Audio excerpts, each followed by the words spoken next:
Guys और set पे जो माहौल और उनके अंदर। हेलो नमस्कार दोस्तों, मैं शिवेंद्र आप सभी को स्वागत करते हैं शिवेंद्र ब्लॉग में। तो कैसे हैं दोस्तों? उम्मीद करता हूँ आप लोग बहुत अच्छे होंगे।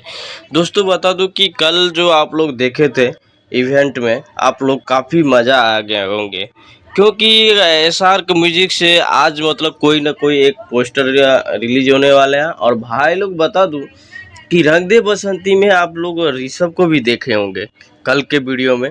तो भाई लोग आप लोग अच्छे से हैं और आप लोग ऐसे ही ढेर सारा प्यार देते रहिएगा दोस्तों।